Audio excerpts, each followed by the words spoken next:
All right, so we're live. So I know we had a bunch of people on. We had to end this. I hope we'll all click on this. So if there's any questions that come in, we can definitely get those answered. But we've been kind of AWOL the last couple of weeks because I know, Joel, you've been doing a lot of research because you got a big talk next week that you're presenting to a bunch of doctors with really a focus on adrenals and how mold and mycotoxins is a big epigenetic stressor on adrenal health. So why don't you kind of tell us a little bit about what you've been doing? Yeah, absolutely. So it's actually this Friday, John, so it's not next week. It's this Friday.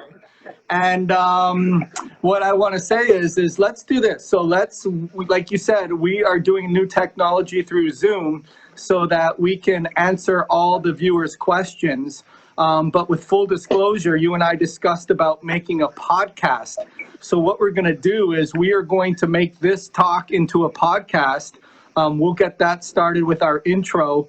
And then when we're done with that, we will come back and please, you guys, just whatever questions you have, whatever comments, please give us likes and shares and hearts, because that really helps our message get out there so that we can help other people like yourselves that are dealing with a chronic health challenge, and there's a genetic component and you're not getting answers. So, and then I can go right into what you asked me, John. So why don't we do that? Why don't we just introduce our podcast, and then you can go ahead and introduce our podcast today, and then when we're finished, then we will say that's it for the podcast, and then we'll come back on to Facebook Live, and as we already are, and look at any comments that we may have. Well, why don't you go ahead and introduce the Your Genetic podcast? You're a little more prepared for that than I am. Okay, all right. Well, all right, welcome back to another edition of Your Genetic Type. This is a podcast that we are recording today. We are going to be talking about the truth about adrenal fatigue. That's the name of my my presentation, and how it's related to mycotoxins and mold.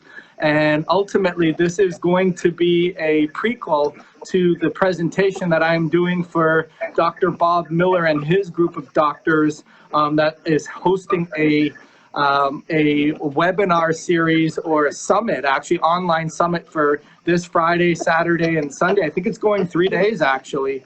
And there's going to be some amazing speakers. I'm very flattered. Number one, you should be there, John. The only reason I got there was because I, pretty much barged in the door and asked if I could come in and join the party. But Stephanie Seneff is there. She's an amazing speaker when it comes to glyphosate and the detrimental impact on the body that has. Dr. William Shaw, he is the guy that owns Great Plains, and is going to be talking about mold. Dr. Andrew Campbell is going to be talking about mold. Neil Nathan is talking. He's a powerhouse. Obviously, Dr. Bob Miller is there. Dr. Sanjay Gupta, I think, is there. And there's some just really great speakers. So what I'd like to do, you mentioned to me today, why don't you share your research findings with our Your Genetic Type tribe that we are building and educating and helping them to get results quicker and understand their genetics. So I'll be happy to share that in this hour today, or whatever. Yeah, because because we haven't, we haven't really talked much in the last couple of weeks, because I know you've been, bunkered down doing some of this research for this talk, and how the adrenal aspect, kind of plays into, or really how the mold aspect plays into affecting the adrenal aspect. We know that there is a genetic component, and it kind of falls into our Your Genetic Type, because one of the genetic types is actually that hormonal type, which adrenal aspects fall into it. So why don't you just kind of give us big picture, kind of like what you've been researching and putting together for this talk on Friday? Sure. So, I'm with full disclosure here and there, I'm going to be telling the real researchers of this presentation that I'm flattered to be there, but I consider myself a field marshal or a in the battlefield as a practitioner. So I didn't get quite as involved, John, on the actual gene snips, which I know most people are doing with their talk. But what I wanted to do was, I always get, there's no such thing as adrenal fatigue. No matter how much I go out there and educate people, I get people like, there's no such thing as adrenal fatigue. It's BS. It's not even real. And so what I did was I wanted to carry the torch of where Hans Selye was researching the stress theory. His research actually went into mast cells, which really gets into just the inflammatory response, and then take it from there and come up with a new model. And really that's what I did was, if you remember Dr. Robert Naviel's cell danger response, his second paper, John, on the healing cycle is really what I'm going to be talking about in my talk. So there's 3 healing cycle phases, and I'm going to be getting into those healing cycle phases. But in that paper, he basically talks about where the body goes into these certain healing responses, where it differentiates and then it rebuilds and then it reconnects back into the community. And if that healing mechanism is off, then that person isn't fully healed for the next stressor or strain that comes their way. And then they're stuck in a unhealed state. And that causes downstream mechanics like miscommunication, resistance, feedback loop inhibitions, and otherwise known as adrenal fatigue and or thyroid problems. So really what I'm going to be explaining is, hey, look, I want you to define adrenal fatigue differently now, whether it's mold. So I kind of have to tell Bob's listeners and the listeners to hear that mold is not going to be the main focus of this topic. And I know today you and I can talk about mold and your research findings. I left that to the experts and said, hey, listen, mold is another trigger that causes this healing response to go haywire, or at least to not go complete from one phase to the next, and causes the body to lack communication with the rest of the healing mechanisms. And as a result, you are not ready for the next stressor or strain, and that can cause you to be in a repeated fill in the blank. Like your hormones feedback loops are broken, you have an exhaustion fatigue based problem, your thyroid's not outputting the system the way it needs to. I do get into specific, like in phase 1 and phase 2 and phase 3 of the healing mechanisms, what certain gene snips you want to look at more specifically, and we can talk about that today. But that's kind of the big overview, John, in terms of, hey, listen, I deal with people all day long that are exhausted and burnt out, and they need a new model, not just, hey, you have low adrenals, you have high adrenals. If it's high, give you less. If it's low, give you more. It's more, no, it doesn't work like that. You have a healing cycle, and it needs to go properly from phase 1, phase 2, phase 3. And if you have some genetic polymorphisms and or epigenetic factor like mold, that is going to help you get stuck in that healing cycle, and you're going to be exhausted or fill in the blank symptom. And I want to think of it as a new model for practitioners to understand that genetic component and understand the healing cycle to guide your therapy approach at where they are. Does that make sense? Yeah. So, with that, I can go down many different kind of roads in terms of, picking your brain on some of this stuff. With the 3 healing cycles, can you kind of explain those more, like what those are? And then also, is the adrenal, and you mentioned how the adrenal fatigue is a byproduct of insufficiency in those healing cycles. So are you kind of saying that if those healing cycles get stuck, it's almost like it puts added stress to the adrenals that eventually burns them out? Or is it more just that the healing cycle's there, the adrenals are, the body just can't heal, and a lot of things suffer, like even from mitochondrial function and peroxidation and thyroid and adrenals. Kind of go into that a little bit more for me. Sure. And it's a little bit of both to give you the answer. So if you think about the allostatic load, our body is given certain stressors and strains, and it should come out of that properly.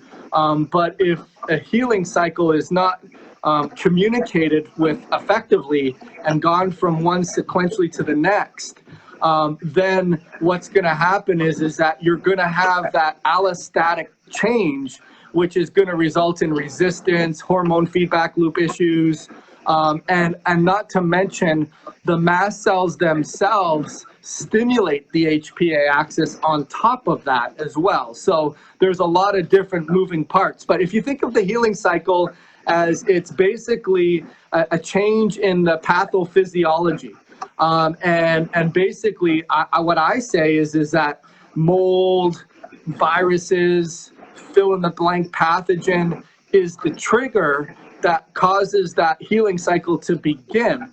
And really the healing cycle begins with an injury and it ends with a recovery. Don't think of the injury as, oh, I twisted my ankle. Think of the injury as like I'm out in the hayfield and I got a massive dose of, histamines. Or think of it as I had a major bacterial exposure, or I had a trauma. Like that's the injury. And when you're incomplete, that's where you result in fatigue and exhaustion. But if you think of the first cycle, think of the first phase as really it's damage control.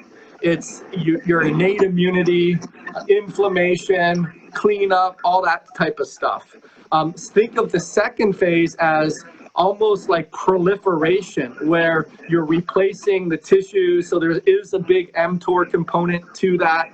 And then you're getting aerobic glycolysis, so oxygenation. So you're changing the way that your cells are functioning. And then the third one is really reintegration. So you have these cells that are able to get back into communication. And whenever that system is not working optimally, it's going to impact your body's available energy sources to be able to meet the next stressor and the next stressor. And when you don't, if you think about it at the 30,000 view foot, if I don't heal properly and I'm an athlete and I twist my ankle and then I get back onto the field a lot quicker than my ankle was injured, I'm more susceptible not only to injure that ankle again, but to injure another tissue because I haven't, I haven't replaced that. And I guess the analogy is that's where the fatigue comes in. Does that make sense? Am I answering your question? I'm not sure. Yeah.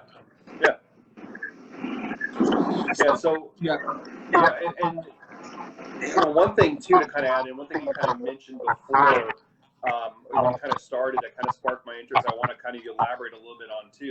You're talking about the kind of the healing cycle phase, how the impact of how it eventually is going to impact adrenal lesion, adrenal fatigue. It kind of makes sense, kind of big picture. But you mentioned mast cells stimulating the HPA axis. Can you kind of expand on that a little bit? Based on what you researched and kind of found, how does that play into? Because mast cells are a big thing. Every other person I sit down and talk with basically thinks they have mast cell activation issues, and they think it is a bad thing. It is a necessary thing at some level, but how does that directly impact the HPA axis? Yeah, and it's a great conversation piece. So we only tend to think about antioxidants as good and free radicals as bad. We tend to think of that. And if you can kind of redefine that as neither good or bad, and really think of it as this healing cycle, more than anything, is your body's communication system with chemical mediators, interleukin things, TNF alpha, all of these chemical messengers that coordinate signals. And if we no longer think of mast cells, as free radicals as necessarily being bad, I still remember our Perfect Storm Summit and talking to Bob Miller, and he's saying, hey, look, like those NADPH oxidase or NOx enzyme is a free radical producer. But if we didn't have that, we wouldn't be able to usher the army. We wouldn't be able to mobilize the troops to fight the foreign invader. So that would be the first part of my answer is that free radicals are not necessarily a bad thing. It's a good thing. When we have a stressor, when we have an injury, or we have a perturbation of our system, our immune system, our antioxidant system, our chemical messengers need to coordinate a coordinated response. So that first part is that. What happens is that those free radicals, they do end up impacting the hypothalamus, is really what it is. And that was one of the missing links that that Dr. Sallier he was so far ahead of his time, but he didn't have the discovery of the CRH hormone, so the cortical releasing hormone, which was made by the hypothalamus to signal the pituitary. But what we found with Dr. Theo Hardy's research on mast cells is that CRH is one of those messengers that really get it's called an alarmin, where it basically is used as an alarm system to mobilize your stress response. And by definition, we've thought of our stress response as purely adrenal cortisol, but there's a lot of other mechanics that go into that, both cause and effect. And ultimately, to answer your question, when we have a stressor and when we have an engagement of our healing cycle, ultimately there's going to be production of chemical mediators depending on what that trigger was, and that's going to be a free radical mobilization that's going to cause a lot of downstream communication, but upstream in the brain level, it's also going to coordinate your stress response system to mobilize it as well. Does that make sense? Yeah, absolutely. Absolutely. So I had a follow-up question. I thought we just had a comment to come in that your sound's a little staticky on your end. Is there feedback or something? Let me see if I do this, this works better. Okay. I know I had a short in one of my headphones. I hope this is not the one. Can you hear me okay? Yeah, that's much better, I think. Okay, awesome. So if there's still issues, somebody please post a comment in there that it's still staticky, but on my end, actually it does sound much better there. Okay. All right. So I have a follow-up question with that because from our Perfect Storm Summit and kind of what our whole Your Genetic type concept is really kind of bringing together both worlds of genetic expression as well as all these epigenetic stressors and the toxic world we live in. And I know the summit you're a part of this weekend that's really focused more to practitioners than the public, with the content's going to be there, but it's really focused on mold and mycotoxins, especially that list of speakers that is there. And we know that when you kind of mention this whole mast cell aspect really affects the hypothalamus and eventually is going to affect the whole HPA axis and be an impact on brain. But then we kind of come full circle into like all of those stressors that will stimulate those mast cells to maybe be a little bit more active than they should be. And I know from Perfect Storm Summit, and I did talk to Leaky Brain Summit, we talked about mold and mycotoxins, how they are significant stressors on these mast cells. And I think one thing that I know that we talk about, I know you talk about your the Truth About Adrenal Fatigue page, is you have to really understand your environment. You have to understand these epigenetic stressors that play in that. So with this whole kind of like step-by-step component where we're talking about mast cells stimulating the hypothalamus, and we know there's all these stimulators that can trigger mast cells to dump histamine and then kind of feed forward to that. What are some of the biggest stressors that you see that have impact, epigenetic stressors besides the mold and mycotoxins that do have impact on the HPA axis? It's a good question. It's not really in my talk, but I would tell you that a big part of it is that hypothalamic pituitary adrenal doesn't have to be a physical impact.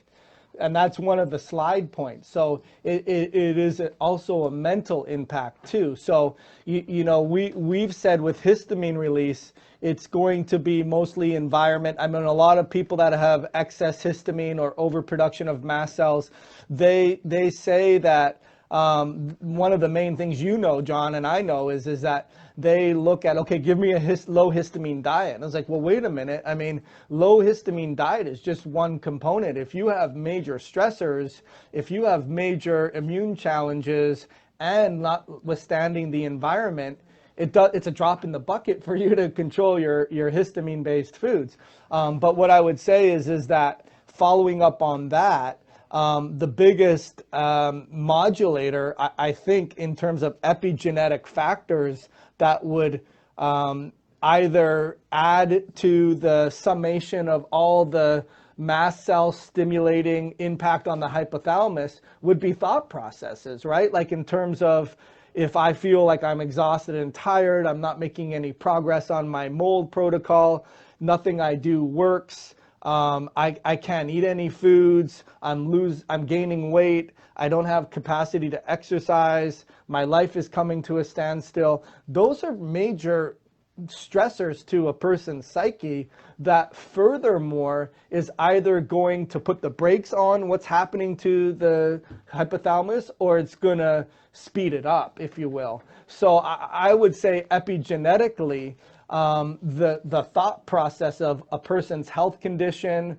the understanding of what's going on, having, like, for me, the goal of this presentation is to give practitioners a whole new paradigm in terms of, hey, it's not so much adrenal fatigue, which I've been saying for a long time. It's a broken model of what we're trying to do to impact what's going wrong. And that has to do with the healing cycle. But if you are not aware of your mindset or your thought processes and how they contribute to that, and that's what, I'm not really bringing that up. You asked a great question in terms of, hey, epigenetically, what are the other things? And I would say it'd have to be the amygdala, the actual context that we give the stress, when that first stressor was first, like, sort of cut in stone. What was your thought process on that? So do you have a reflexive, you know, over anxiety mood state to something? Because that is just going to cause things to go out of hand. Does that make sense? Yeah, absolutely. And when you kind of talk about, you know, adrenal fatigue, everybody kind of understands that, you know, stress plays on it, and it's not just kind of physical stressors, you know, emotional stressors, but there is kind of like those subconscious stressors, the thought process stressors that can have an impact and can really disrupt and prevent healing aspects. And that's something I see with patients as well, as, you know, a mindset, you know, previous traumas, things of that nature, are big hurdles that people have to overcome, you know, to really allow things to, you know, benefit them in terms of really getting things under control. So, you know, based on, you know, the things that we've talked about, there's so many kind of roads we can go down. But I kind of, you know, with me, I'm you know, this kind of analytical mind, you know, really focus on the genes and how those stressors like mycotoxins affect those genes. You know, with your research, like with the healing phases, you kind of mentioned, you know, through different phases. I know you mentioned MTOR. I think you said what it was in phase, the second phase of healing. Phase. That MTOR, what, maybe kind of walk us through those three phases again, and really kind of correlate that if someone's listening to this and they have a genetic test, whether it be the functional genomic analysis, they've done 23andMe Ancestry, and they want to really kind of maybe understand, you know, some of the genetic factors. I know you mentioned some of the other experts are going to kind of go more into the gene factors, but I still know that, you know, it's something that you kind of, you know, did, you know, look at and keep in mind with this. But kind of big picture, maybe kind of give us like one of the, like just one or two of the main genes or kind of genetic concepts per se that has to be maybe investigated or addressed with each one of those healing phases, that if somebody goes into it with some genetic susceptibility, that may be something that inhibits or decreases their ability to transition from one phase to the next. Yeah, or it makes them more likely for that mold to be much more impactful to them than it would someone else. Yeah, because epigenetic stress would hit them harder, absolutely. Yeah, so great question. So the cell danger, the first phase is really about damage control. It's your innate immunity, inflammation control, cleanup. But really the research that Dr. Navio provided on this, and which was really cool about his article, John, is like, and I could read that over and over and again. He talks about the chronic healthcare model and the acute healthcare model. And if you think about medical school, book number one was on medical book number one was on acute care-based management. Medical book number two is going to be on chronic care-based management. And you can't apply the same protocol or algorithm of book one to chronic health conditions, because there is these healing cycles, there are these communication pathways, and there are these sort of cell danger mechanical disruptors, or, because it's really easy. What happens is in phase one, ultimately you are getting ready to disengage that tissue from the rest of the body, which is kind of cool. Like, you think about it as, if my thyroid's under attack, then what happens in that phase one is immune control, or at least proliferation, damage control, innate immunity to that cell. Boots, they call it boots on the ear to the ground. The rest of the body is not privy to what's going on in that thyroid. So that thyroid's going to wall off itself from the rest of the body and contain the fire, so to speak. So with that, what Dr. Navio talks about is the whole second row in our world with Dr. Bob Miller's pyramid, and that has to do with the antioxidant response elements. And that really has to do with the NRF2 Keep 1, which you really gave me the insight on that, where, hey, you ever notice when you look at an organic acid test or a Dutch test, where you would have thought that this person's glutathione pathways either would have been very low, or really there's a lot of smoke coming out of the chimney, and there's a lot of metabolites that are showing the breakdown products of glutathione, but they're not. And then you reverse engineer that, you go and you look at their pyramid, and you see that they have multiple gene SNPs for their antioxidant response elements, which is basically the NRF2 Keep 1, where if you think about it, what I tell people is that's like having a fire and having the hose in your hand, having water in the hose, and not turning it on. And, right. Lo and behold, I have major NRF2 SNPs myself, like major NRF2 SNPs. So I elaborated it based on Bob Miller's work, that it's not just NRF2 that we're looking at, it's Keep 1, I think it's NAD, I think that it's sirtuins, FOXO-genes, all those longevity, anti-inflammatory response stuff in the first phase. Right? So really it comes down to, okay, well, you want to turn off the burners. You don't want to continue to, if you have a propane fire, you don't want to continue to have those burners on. So that's where mold, you identify the trigger, you get out of the trigger, you remove the trigger, you put out the fire, whatever it may be. But then you make sure that you're turning on your antioxidant response elements in that first phase. Right? So that you're allowed to get those systems working. So that could be a lot of things. That could be sulforaphane, that could be glucoraphanins, that could be, even NAD or selenium or catalase or SOD, wherever that may lie. So that's the first phase, I would say. Yeah, and that's something that, based on some of the lectures I've done in our summit and the Leaky Brain Summit and just some of the research I've been doing, to kind of add into that is, the mold and mycotoxin component. It seems, and I don't even got into the phase 2 and phase 3, but I just know based on my research that mold and mycotoxins as an epigenetic stressor affects those genes you mentioned. It's going to affect NRF2, it's going to affect Keep 1, it's going to affect SOD, it's going to affect glutathione peroxidase.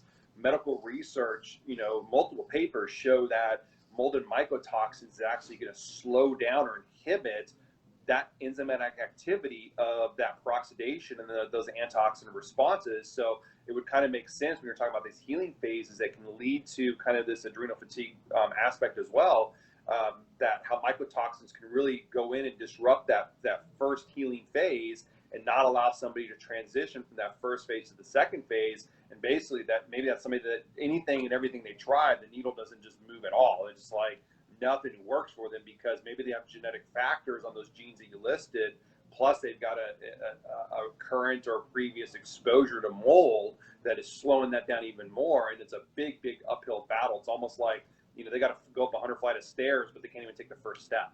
Yeah, absolutely. And it's really intelligent because, I mean, you know, they speak of different conditions like autism, different cancers in that research paper that is more of a cell danger type 2 disease, or a cell danger type 3 disease, or a cell danger type 1 disease.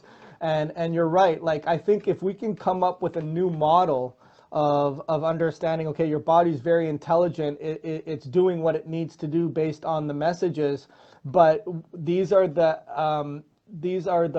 parameters or the analytes or the markers that we use to measure each phase. And then when we can determine which phase seems to be stuck and use the genetic information, we can guide our treatment protocols around pushing you over that hump of what stage you're in versus just throwing medications, pharmaceuticals, nutritionals at it to try to help. But you're right, it's amazing. That's where I feel like if I would have had more time, I would have liked to know a little more about the specific inhibitors of mold to those specific genes. But I took a broader approach in terms of, right, hey, let's come up with a different model of how we have our mental software so that as practitioners, we can use Bob Miller's information, but we can also use Joel's information to apply it to how do we work with people on the ground floor, you know? Right. Yeah. Very good. And so then you mentioned that the second phase is really revolves around MTOR, right? So why don't you kind of explain what that is? You know, I think some people by now maybe have heard that concept, but why don't you kind of give a little bit of elaboration on that? Yeah, and mTOR, and this has kind of helped my research too, where when listening to Bob, he talks about the dichotomy, the two-sided coin of, on the one hand, you have cell proliferation, growth. Like, think of a mom who's pregnant. She's building a baby. She needs her cells to divide. And she needs the proper raw materials to be able to do that, and the yin and yang of life. But that's a necessary thing. And unfortunately, there's a lot of things in today's day and age that keep that mTOR button pressed more than the autophagy button. And that's why when you look back at pictures, you know, of people in the 80s, I remember growing up in Canada, they called it the Terry Fox run. So he had cancer, he lost his leg, and he ran across the whole country. And they show these pictures of people in the 70s and 80s, and they're all super skinny. And I think the reason that is because Wi-Fi, iron enrichment, B vitamin, synthetic stuff, and ultimately all of these epigenetic factors, they really turn mTOR on, and you see people growing and being more proliferative. But when you have an injury, or you have an incomplete cell healing, or you have first the walling off, the breaking down, the sloughing out, the janitorial response, you need to repair that. And that's really where that second phase comes in. And so we look at certain mTOR genes that can be maybe faulty, so that person is not faulty, but not working at full capacity. And potentially that person is not allowing his repair and regeneration. Now, you can see that at the 30,000 view foot. We have clients like this all the time where their problem is they just can't put on any weight, right? They just can't put on any weight. So potentially from a 30,000 view foot level, if they were exposed to mold, you know, and they had methylation challenges, because really methylation is what is spearheading the mTOR process. you may want to start looking at those methylation genes as well as those mTOR genes to make sure once they're past that first phase, their antioxidant response elements are working, you're turning off the burner, now you could start to repair and replicate. And I think that's where we need to come up with protocols, John, of saying, hey, we need to do like a certain amount of time, fill in the blank, of mTOR so that we can just rebuild and then take our foot off the mTOR button and get into autophagy so we can break down. But as it relates to the healing cycle, I haven't really put that puzzle piece together and fit that in. So then transition to that third phase, is that where the body shifts, kind of takes the foot off the gas with mTOR and shifts more kind of that autophagy, which is probably dependent on, other healing factors, like acetylation and mitochondrial function, things of that nature, correct? Correct, yeah. So you have cell differentiation, tissue remodeling, you're getting the adaptive immunity. So it's not just that innate immunity, you're kind of wiring the house now, right? In terms of detoxification is very key. So you're looking at all those detoxification SNPs, acetylation, glucuronidation, all that whole line. Sensory and pain modulation, so you're rewiring it, and sleep architecture. The specific gene SNPs that we look at for those ones are the AMPK gene SNP. There's a couple other ones like bile receptor gene SNPs, all the things that would help you with the plumbing of reintegrating. Let's just look at it as your home. It got majorly, injured with a storm. A tree fell on the roof, and the power went, and the plumbing went, and the electrical, everything went. And it's now, after you've cleaned it out, rebuilt it, now you have to turn back on the supply of everything to that. So yeah, that's a great analogy with that. Yeah. So so basically, kind of big picture, it's more than MTHFR, right, from a genetic standpoint. Right. Yeah, a little more. Yeah, but I just, on this talk today, I didn't have it in my notes, and I'm a little nervous because, like, going over the presentation preparation yesterday, there's a lot of really good superstars in there, and then there's me talking about the field general. But methylation is very key in all those phases, as you know, right? For sure. Yeah. But it's always more than that, And I literally probably once a week I have somebody that has fatigue issues or been told they have adrenal fatigue or think they have adrenal fatigue, and they're coming to me just because they know they have MTHFR and they think that that's the answer to everything, and just based on what you talked about, which is maybe a little in depth for maybe some of the listeners, but listen to this again and understand that there are options out there that we've simplified down with this your genetic type concept that I'll talk about here in a second if you're kind of new to listening to us. But you want to kind of maybe give us a closing point or kind of a summary, kind of big picture take home, and then we'll wrap things up. Yeah, for sure. So one of the things that I get into is, okay, well, what can you do about this? And one of the things that I think is really important is the concept of metabolic addiction, where if the body gets stuck in one of those healing phases, obviously you have either, let's say you have high excitotoxins or inflammatory chemicals that are causing your sympathetic system to be more dominant. They cause resistance of hormones and cell membranes and oxidation of cells. Your body, in a morbid kind of way, gets used to that. And that's why it becomes very difficult to get past that. And really, one of the key features of Dr. Navio's paper was the tempo of physiological change. And it really talks about that 3-month window of really being able to commit to new foods, physical activity, environmental, circadian rhythm things.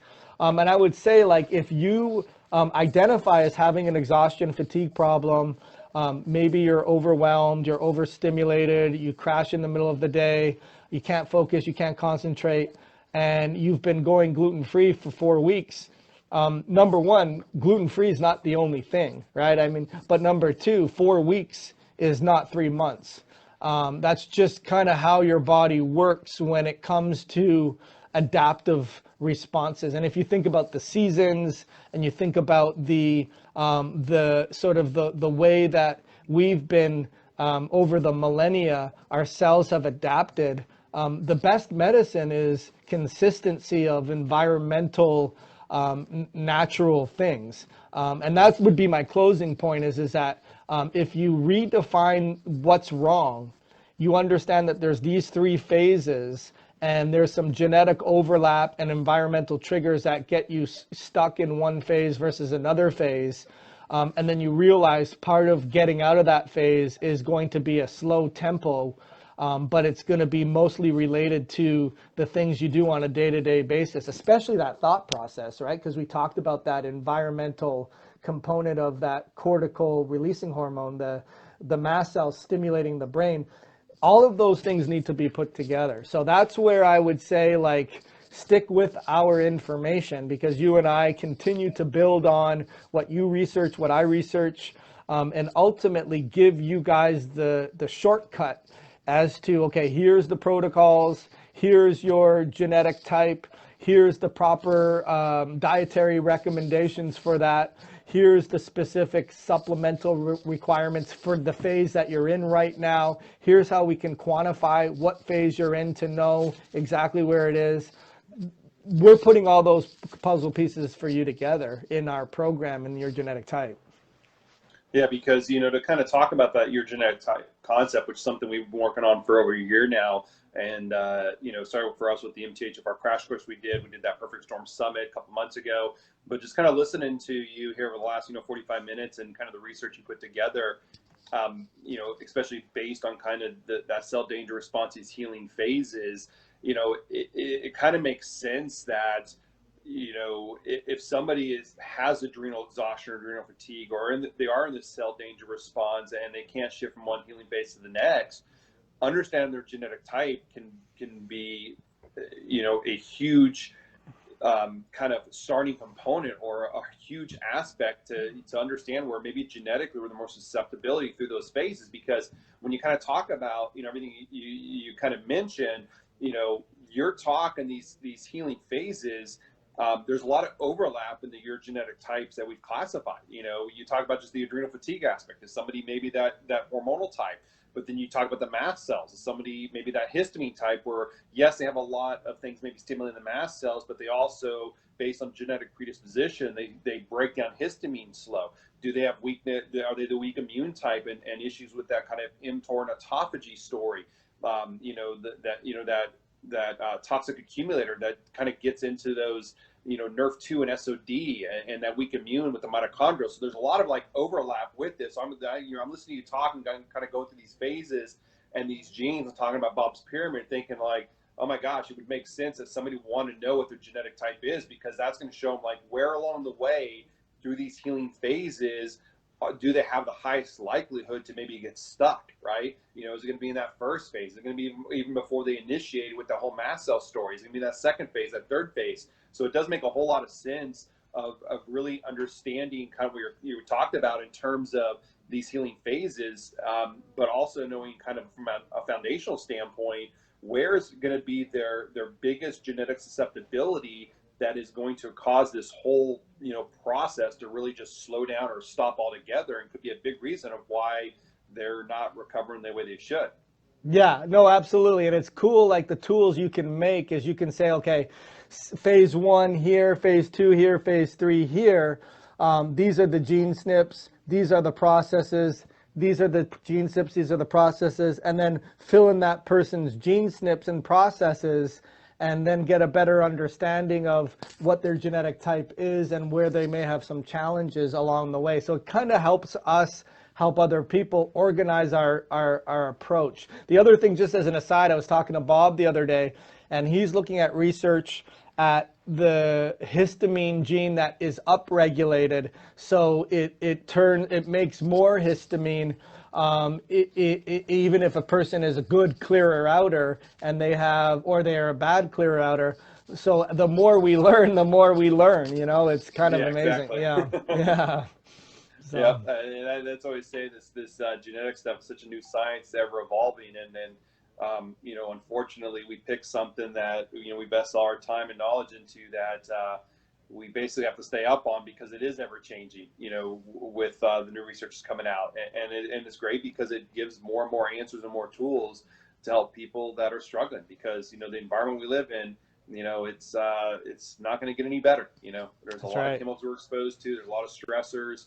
And our body, has to be able to be resilient and fight the fight going forward. And if we have some of these weakened genetic susceptibilities, it does create a little bit of a uphill battle, and it does create a little bit of a kind of a barrier in terms of be able to respond to that environment. And so, that's why we, continue to do these, and that's why we put together your genetic type concept. And so if somebody listening to this is new, I strongly suggest you go to our website, yourgenetictype.com. We have on that website, you can take a quiz. It's a free quiz, 35 questions, I believe it is, that can give you an idea of what is your genetic type. And then based on that, we have a lot of information, a lot of free information. We have some courses for purchase that you can kind of take a little bit deeper to really kind of understand what your genetic type is and what you can do about it in terms of the gene factors maybe you got to investigate, the testing to confirm, and then more importantly, what are some of the supportive things you can do to really support your genetic type. Because from what we've learned in practice, especially focusing with people that have chronic health issues that have a genetic component and this epigenetic component, how those two stories kind of merge together, we would call that perfect storm. Understanding the kind of the core genetic aspect goes a long way in taking that first step to heal and recover. Yeah, I mean, take that quiz for sure. Go to yourgenetictype.com and take the quiz, so you at least get a concept of what your genetic type is. And then, of course, I always like your quote, John, like we recommend your genomic resource in terms of the genetic test itself. Those mail all over the world, and it's a $349 test that's more than a $5,000 test, and right. there's no substitute in my mind for that. So that's a tool that you can also get on our site, and our goal is to really help people to control their biology so they can get results faster, and that's what we're all about. So I enjoyed this and I look forward to doing this consistently now with you. Yeah, absolutely. And great information. For me, I know we haven't spoken, like I said, we haven't spoken in a while because you've been doing a lot of this research, and that's why you kind of been AWOL for the last couple of weeks, but kind of brought a little bit kind of different thought process into mind. So I'm definitely going to pick your brain some more on this and how it kind of incorporates with some of the things that I've been researching, some of the things we've been working on together. But I wish you luck on Friday. Yeah, no, thank you so much. Yeah, wish me luck too. But all right, so fun, man. Yeah, so all right, so that ends this podcast, and then I don't know, John, I don't want to press anything with my phone because I look like I have a couple of things that I never pressed completely. Is there any way for you to go back through the comments and read if there's any questions at all? I don't see any questions. So if anybody has any questions about anything that Dr. Joel talked about, you feel free to kind of ask those now, put those in. We'll stay on for another few minutes and get those questions answered before we got to run. So we'll give it a couple minutes. And if you got anything pressing, any questions on anything that he talked about, any questions about your genetic type, or if you've been following for a while, any questions on anything else, feel free to ask that right now. Yeah, and we're also, scheduled every Tuesday at 3 o'clock. We've had that penciled in our schedule, so we will be releasing a new podcast every week at that time. So if there's something that's a burning question that you want to know about, I know I wanted to talk about B12. I see a lot of people. I've been working actually with a neurologist who has a major health challenge, and he was not informed as to the different possibilities as to why B12 would be so high, and why that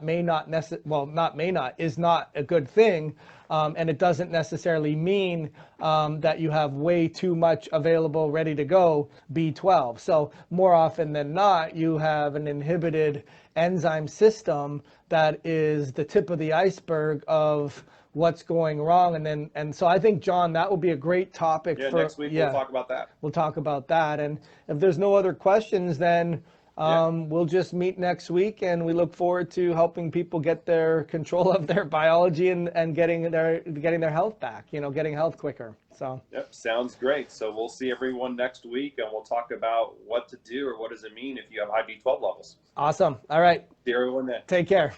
Take care. Bye.